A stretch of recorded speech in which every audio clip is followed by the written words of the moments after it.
내가 이 일에 관심을 가지고 이 직업에 대한 도전을 해보려고 하는데 채용을 하는 곳이 보이지가 않는다. 그냥 사업으로서의 접근을 하시는 분들도 많이들 계세요. 그래서 이제 현재 우리나라의 유품 정리 특수청소 업체들 같은 경우에는 안녕하세요. 스위퍼스 대표 길혜용입니다. 오늘은 저번 영상에 이어서 유품정리사 특수청소부 직업의 전망 그리고 현재 우리나라 유품정리 시장의 상황에 대해서 말씀을 드릴 수 있도록 하겠습니다.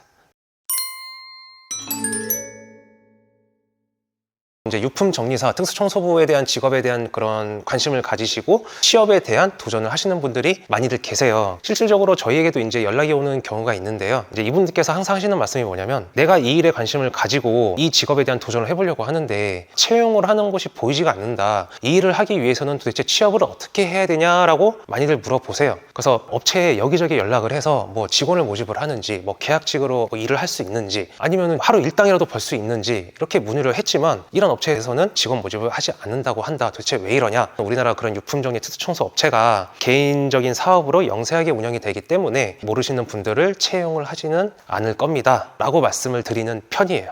그래서 이제 현재 우리나라의 유품정리 특수청소 업체들 같은 경우에는 작은 규모, 소수의 인원, 이제 폐쇄적으로 운영이 되어 있는 경우가 대부분이에요. 이러한 업체들을 좀 자세하게 들여다보면은 네이버에서 제공하는 그런 무료 블로그라든가 무료 홈페이지를 통해서 그런 내용들을 집어넣어서 이제 홈페이지를 개설하는 경우가 있고 이제 유료 제작 홈페이지로 그런 업체 홈페이지를 개설을 하는 경우도 있기는 한데 이제 이런 업체들을 살펴보면은 꾸준한 업데이트가 이루어진다든가 뭐 리뉴얼이 된다든가 그러니까 사실상 이런 경우는 그렇게 많이 보지는 못했어요. 결국은 꾸준한 비용을 소비를 하지 않는다는 모습을 보면은 사업이 영세적으로 꾸려지고 있구나라고 판단을 할 수가 있는 거죠.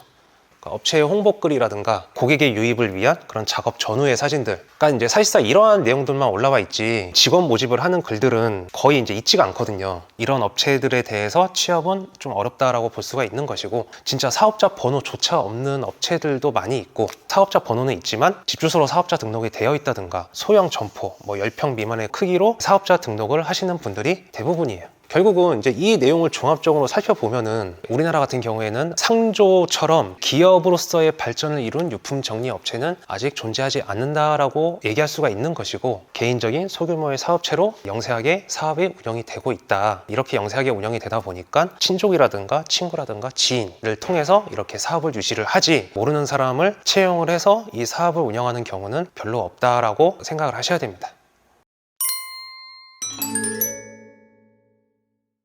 그렇다면 이제 취업에 대한 어려움이 있다면은 그냥 사업으로서의 접근을 하시는 분들도 많이들 계세요. 이제 창업으로서의 이제 문의를 하시는 분들이 계시는데 아니 도대체 직업에 대한 정보가 없다. 이 정보를 도대체 어디서 얻어야 될지도 모르겠고 나는 근데 이 일을 한번 해보고 싶다라고 해서 상담을 받게 되시는 거죠. 저는 이제 상담 과정에서 이제 현재 우리나라 그런 유품 정리 시장에 대한 상황을 전부 전달을 해드리고 미래의 발전 가능성이라든가 아니면 이제 위험성들을 이제 말씀을 드리는 편인데 어떻게 받아들이시냐에 따라서 이 사업은 블루오션 사업이 될 수도 있고 레드오션 사업이 될 수도 있다. 그렇기 때문에 심사숙고하셔서 결정을 하시길 바랍니다. 라고 말씀을 드리는 편이에요.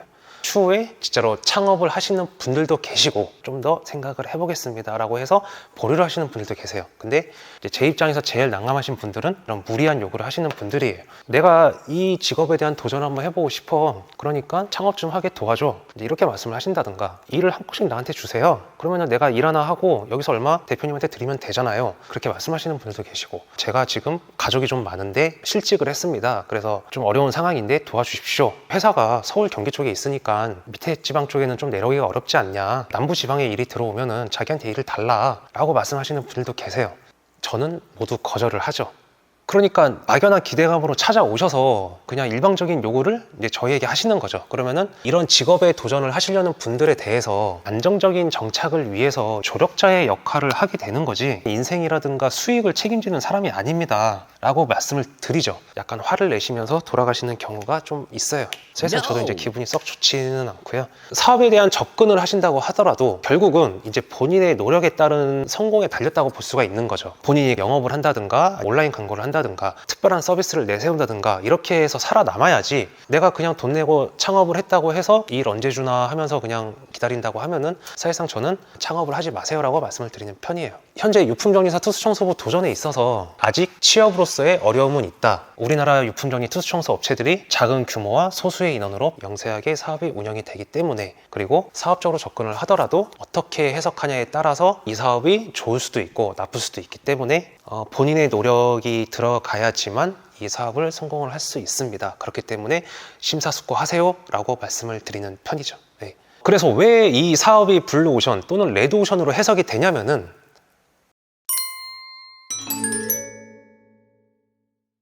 가끔씩 이런 말씀을 많이들 하세요. 야 혜영아, 네가 하는 사업을 보면 되게 전망이 좋은 사업인 것 같아. 경쟁자도 안 보이고 굉장히 잘 되지 않니? 라고 물어보세요. 저는 항상 이렇게 답변을 드리죠. 현재 잘 되고 있고 미래적으로 보았을 때는 분명히 잘 되는 사업으로 보일 수도 있겠지만, 내가 조금이라도 방심을 한다든가 실수를 하면은 폐업을 할 수도 있습니다. 그리고 이 사업은 경쟁자가 굉장히 많이 있습니다 라고 말씀을 드리는 편이에요. 제가 왜 그런지 이렇게 이제 두 가지로 나누어 봤으니까 이제 설명을 드려볼 수 있도록 하겠습니다. 제가 이 사업에 대해서 이제 블루오션 사업으로 볼 수도 있고 레드오션 사업으로 볼 수도 있다 라고 해서 이제 이렇게 두 개로 한번 나눠 보았는데요. 일단은 이제 긍정적인 블루오션부터 제가 이제 말씀을 드려보도록 하겠습니다. 이제 제가 항상 상담을 하면서 하는 얘기가 뭐냐면, 결국 이 수치가 알려준다. 1인 가구가 증가가 되고 있고 연간 사망자 수가 증가하기 때문에 결국 유품정리 수요가 늘어날 수밖에 없다라고 말씀을 드리는 편이에요. 2020년에 이제 660만 명이었던 1인 가구가 2050년에는 이제 910만 명까지 증가할 것이다 라고 이제 통계청에서 이제 발표를 한 적이 있고요. 제가 저번 영상에도 말씀을 드렸다시피 1인 가구 같은 경우에는 이제 남녀노소, 연령 불문, 그러니까 전부 상관없이 그냥 고독사의 위험에 노출이 되어 있다라고 보셔야 돼요. 나는 건강한데? 나는 고독사할 일이 없어. 나는 지금 뭐 가족하고 친구도 연락도 잘 하고 있어. 근데 내가 고독사를 할 일은 없을 것 같은데? 라고 생각하실 수도 있어요. 근데 말도 안 되는 이유로 사망을 하셔서 고독사를 하시는 경우도 있다고 보셔야 돼요. 과음을 했는데 이제 자는 도중에 뭐 토사물이 나와서 뭐 지식을 해서 사망을 하였다. 내가 지금 지병을 가지고 있는데 갑작스럽게 뭐 심장에 무리가 왔다든가 뇌 쪽에 무리가 왔다든가 해서 돌아가실 경우, 샤워를 하려고 욕실에 딱 들어갔는데 타일에 미끄러져서 머리를 다치는 경우, 사망을 해서 72시간이 지난 뒤에 고독사로 발견이 되는 거예요. 그러니까 원인이라든가 이유는 상관없이 일단은 혼자 살고 계신 경우에는 바로바로 이제 발견을 한다든가 도움을 줄 수 있는 사람이 없기 때문에 고독사의 위험에 많이 노출이 되어 있다라고 볼 수 있는 거죠. 그래서 이제 2020년 현재 같은 경우에는 뭐 20대라든가 30대 청년층들이 뭐 원룸, 오피스텔에서 거주를 하고 있기 때문에 청년층의 1인 가구가 많다라고 볼 수가 있는데, 2050년 같은 경우에는 노인 세대의 1인 가구가 대부분을 차지할 것이다 라고 이제 발표를 한 적이 있더라고요. 추후 1인 가구의 증가가 됐을 때에는 고독사의 위험에 더 노출이 되어 있는 노인 세대가 많을 것이다 라고 생각을 하셔야 됩니다. 예. 그리고 이제 연간 사망자 수의 증가, 결국은 다 이어져 있어요. 예. 지금 연간 사망자 수 같은 경우에는 2020년 30만 명에서 2050년에는 67만 명까지 거의 2배 이상 늘어날 것이다 라는 통계청의 발표가 있었고, 거기에 맞춰서 인구 고령화 같은 경우에도 2020년 15%에서 2050년에는 38%까지 늘어날 것이다 라는 통계청의 발표가 있었어요. 그러니까 결국 이 세 개를 딱 대입만 해봐도 결국은 이제 초고령화 사회로 진입이 되는 우리나라 같은 경우에는 이제 노인 세대가 굉장히 많아지기 때문에 자연스럽게 사망하는 그런 노인 세대가 많다는 얘기가 되겠고, 결국은 유품 정리의 수요 또한 늘어난다라고 볼 수가 있는 것이죠. 고독사의 위험도에 노출이 되는 것 중에서는 또 이제 노인 빈곤율이라고 있는데, 고독사 같은 경우에는 자산이 좀 없으신 분들, 가난에 노출이 되어 있는 분들께서 이제 고독사를 더 많이 하시게 되거든요. 그래서 노인 빈곤율이 높다는 거는 결국은 이 노인 세대의 고독사 또한 늘어날 수밖에 없다라고 볼 수가 있는 것인데, 이 47%라는 수치에 대해서는 얘기가 좀 많기는 해요. 이제 가처분 소득, 지금 내가 일을 해서 벌어들이는 수익으로만 통계를 냈기 때문에 노인 빈곤율이 47%인 것이고, 노인 세대가 가지고 있는 부동산까지 포함 을 하면은 이 노인 빈곤율은 한 20%까지 줄어든다고는 하더라고요. 결국은 노인 빈곤율이 20%까지 낮아진다고 하더라도 절대적인 노인 빈곤율 또한 그냥 20%대로 유지가 되고 있다는 걸로 해석할 수 있기 때문에 그런 노인 세대의 고독사는 여전히 위험에 노출이 되어 있다라고 볼 수가 있겠죠. 이제 연간 자살률 OECD 국가 1위. 우리나라가 몇 년 동안 계속 부동의 1위를 이제 유지를 하고 있는데, 어떻게 보면 이제 우리나라의 그런 암울한 현실을 보여주고 있는 거잖아요. 그래서 일단은 이 내용에 대해서는 그냥 넘어가도록 하겠습니다. 그리고 이제 또 다른 그런 블루오션 사업으로 볼 수도 있는 이유 중에 하나가 뭐냐면은 우리나라 옆에 있는 일본을 예로 들 수 있는데요. 일본 같은 경우에는 2019년에 언론에서 대대적으로 보도를 한 적이 있어요. 자국의 웰다잉 시장의 규모가 50조 원이 넘는다라고. 그래서 주금 산업이 워낙 방대하다 보니까 유품 정리, 투수 청소의 그런 시장도 한 축을 담당하다고 볼 수가 있고, 일본 같은 경우에는 이런 유품 정리사라든가 특수 청소부의 필요성이 많이 필요하게 된 거죠. 그래서 이제 한 예로 들자면은 일본 같은 경우에는 이제 일본 유품 정리사 인정 협회라고 있어요. 이 협회 같은 경우에는 유품 정리사의 양성을 위한 그런 체계적인 교육을 통해서 현재 25,000명의 유품 정리사를 양성을 했다라고 발표를 했어요. 그리고 협회의 유품 정리 회원사로는 약 1000여 개가 등록이 되어 있다라고 발표를 했습니다. 그렇다 보니까 일본 같은 경우에는 유품 정리사, 특수청소부라는 직업이 이제 잘 알려져 있기 때문에 고인의 사망 이후 유품 정리 의뢰 수요가 발생이 되면은 자연스럽게 유품 정리 업체 아니면은 유품 정리사에게 의뢰를 하게 되는 거죠. 그리고 유품 정리사, 유품 정리 업체 같은 경우에는 그런 전문성을 인정을 받다 보니까 유가족 분들이라든가 이런 업체 간의 그런 분쟁도 비교적 적은 편이고 피해 상황도 좀 적다라고 보시면 되겠습니다. 그렇다면은 이제 일본처럼 고령화를 따라가고 초고령화 사회로 진입을 하는 우리나라인데 유품 정리사라든가 특수청소부의 그런 직업에 대한 필요성은 당연히 발생이 될 것이고, 그렇기 때문에 우리나라 또한 이렇게 전문적인 교육이라든가 전문적인 회원사를 모집을 하면은 직업에 대한 전망은 긍정적이라고 볼 수가 있는 것이죠. 하지만 우리나라는 정반대죠. 그래서 그 이유가 왜 그러냐면은 바로 이 레드오션, 여기에서 볼 수가 있어요.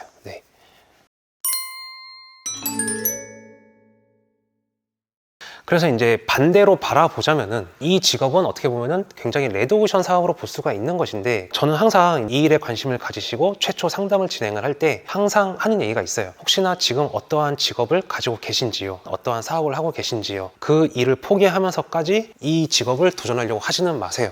우리나라는 알게 모르게 유품정리 시장이 굉장히 포화가 된 상태라서 무작정 이 직업에 대한 도전이라든가 사업을 진행을 하신다면 안 좋은 결과를 초래하실 가능성이 굉장히 높습니다 라고 대답을 해드리는 편이에요. 왜 그러냐면은 네이버라든가 다음이라든가 구글 이런 곳에서 유품 정리, 특수 청소, 고독사, 그러니까 이러한 관련된 단어들을 검색을 하시면은 수많은 유품 정리 업체가 이렇게 노출이 돼요. 근데 이제 그러한 업체들을 이제 하나하나씩 좀 이렇게 세세하게 살펴보면은 폐기물 처리 업체라든가 철거 업체라든가 고물상, 이사업체, 인테리어 업체, 중고가전, 가구 매입 업체, 청소업체 등 수많은 분야에서 종사하시는 그런 분들께서 유품 정리, 특수 청소 사업을 병행을 하고 계세요. 그렇다 보니까 온라인상에서는 경쟁이 굉장히 치열하다, 시장이 굉장히 포화된 상태이다 라고 볼 수가 있는 거죠. 그리고 이제 저에게 이제 상담을 받으시는 분들 중에서 이제 제 얘기를 듣고 나서 이제 놀라는 부분이 또 뭐가 있냐면은 이런 유품 정리, 투수 청소의 의뢰가 그러니까 저희 업체에 가장 먼저 연락이 오는 게 아니에요. 저희 같은 유품정리 특수청소 업체에 연락이 오는 경우는 고인의 사망 이후 굉장히 나중에 연락이 온다라고 보셔야 돼요. 그래서 그게 왜 그러냐면은 최초 의뢰의 수요, 그러니까 한마디로 고인의 사망 이후 이제 유가족 분들께서 유품 정리라든가 특수청소 의뢰를 하실 때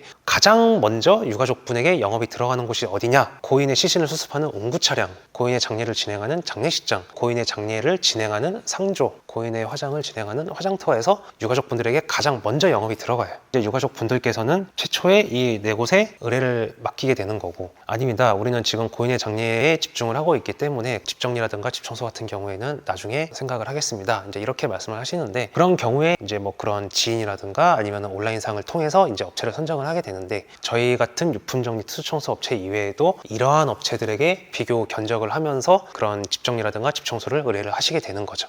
그래서 이제 어떻게 보면은 유품정리 특수청소의 의뢰 수요는 가장 늦게 들어온다라고 생각을 하셔야 돼요. 그러니까 그러면은 이제 이 직업에 도전하시는 분들께서는 이제 생각을 하시겠죠. 그러면은 내가 최초 의뢰 수요인 이곳에다가 영업을 뛰겠다, 아니면은 이 업체들보다 더 경쟁력 있게 광고를 하겠다라고 이제 말씀하시는 경우가 있는데, 이 최초 의뢰 수요인 이 네 곳에 이제 영업을 뛰시게 된다고 하면은 일단은 이제 수수료가 발생이 돼요. 수수료 보통 10에서 30%까지 이제 수수료를 받는 경우가 대부분이라고 보셔야 돼요. 그리고 이제 온라인상 광고 같은 경우에도 이제 이러한 업체들보다 경쟁력 있게 광고를 한다고 하면은 결국은 광고비가 들어가겠죠. 경쟁이 심하면 심할수록 광고비는 더 많이 들어갈 것이고, 한 달에 몇 건 정도의 일만 했다가 광고비로 다 소진을 할 수도 있는 그러한 어려운 일이 발생이 될 수도 있다라고 생각도 하셔야 돼요. 결론적으로 말씀을 드리자면은 이제 이러한 수많은 업체들이 유품정리, 투수청소 사업을 병행을 하고 있고, 그리고 최초 의뢰의 수요는 또 이곳에서 발생이 되기 때문에 본인이 이제 이런 유품정리사라든가 투수청소부 직업에 대한 도전에 있어서 그러니까 어떠한 경쟁력 없이 이 일을 진행을 한다라고 보면은 사실상 굉장히 부정적인 결과를 초래할 수밖에 없다라고 볼 수 있어요.